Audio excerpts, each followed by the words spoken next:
The mantra for this tutorial is really that assessment drives student learning, and it really should drive your curriculum design. Think about what we often say is that it's a key mechanism because students learn to the test. Students focus on what your expectations are for them to deliver back to you, and we're the ones who determine the learning objectives.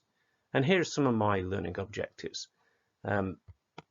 I've got about 5, I think, here. To synthesize concepts, to evaluate the effect of supply chains on the environment, to develop skills in systems thinking, particularly total life cycle cost of ownership.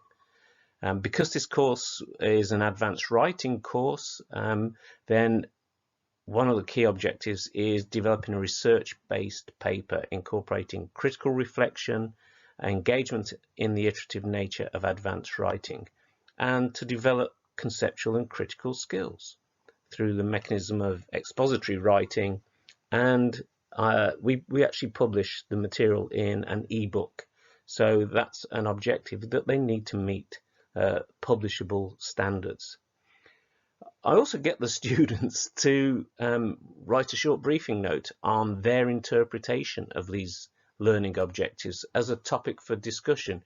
Remember, until we've got something back from the students, we have no idea what they're taking on board from the material we provide them. So let's think about the distinctions between the two schools of, or two types, I should say, of assessment: formative and summative assessment. Formative, intended to monitor student progress and direct their learning. Summative, intended to evaluate what students have learned. That's formative assessment. I'm a big fan of formative assessment, and the reason is I think it helps us check where the students are at, and it helps us as faculty and the students see where they are. They've got a benchmark against your learning objectives. It should direct a student's learning to address the gaps, misunderstanding and weaknesses in their progress to date. It also, though, provides a really powerful check on the teacher's progress through the course materials. Are the students actually taking anything on board from your lectures, from your videos, from the readings that you've given them? This is why formative assessment is really at the heart of student-centered or personalized learning.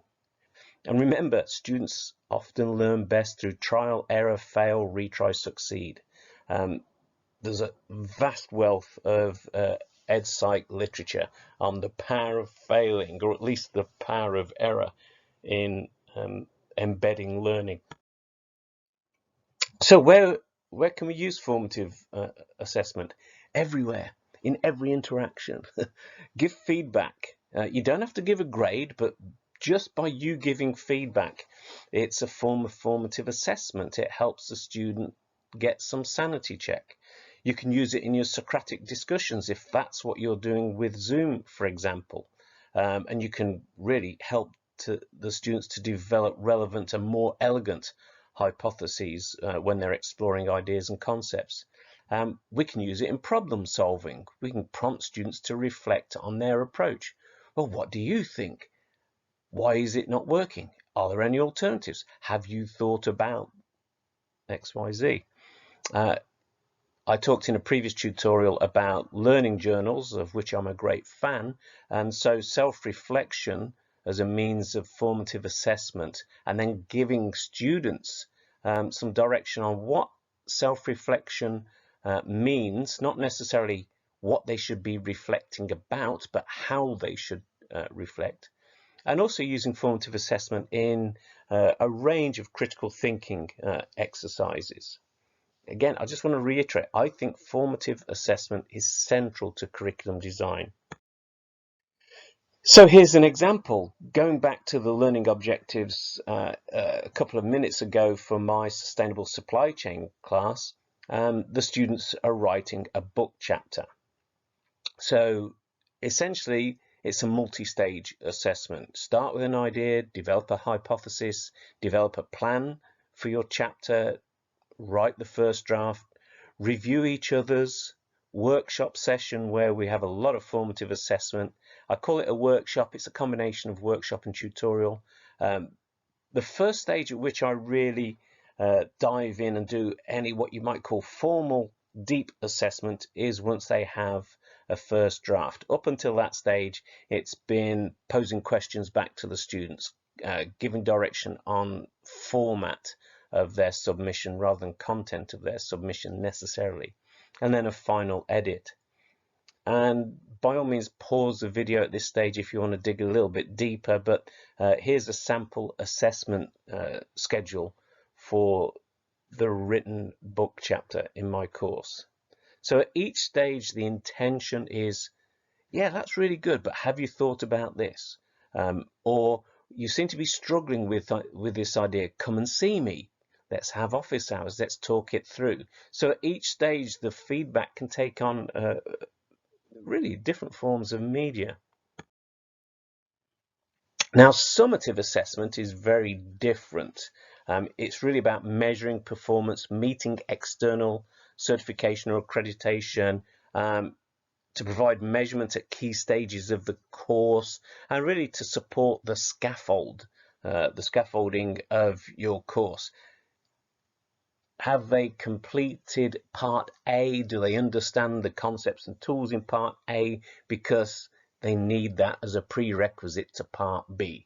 So that's where summative assessment falls in curriculum design. So classic examples of summative assessment: quizzes and tests, final examination papers, whether they're seen or unseen papers, time-based performance, the classic 3-hour final exam, and of course end of course evaluations. So summative assessment is also something that is 360 or at least 180. You know, we evaluate the students, give them a grade, they evaluate us, give us a grade. Our head of department might evaluate our teaching by looking at the grade that the students give us, and so forth. Good examples of summative assessment. So think about the strategy. Think about each learning unit or module. If you're structuring your online course as a learning module, I think there's a good way of going about even starting to teach online, which is, let's walk through this 6-stage assessment strategy. Step 1, as an instructor, I introduce the concept, topic, theory, or method. Step 2, I provide an example.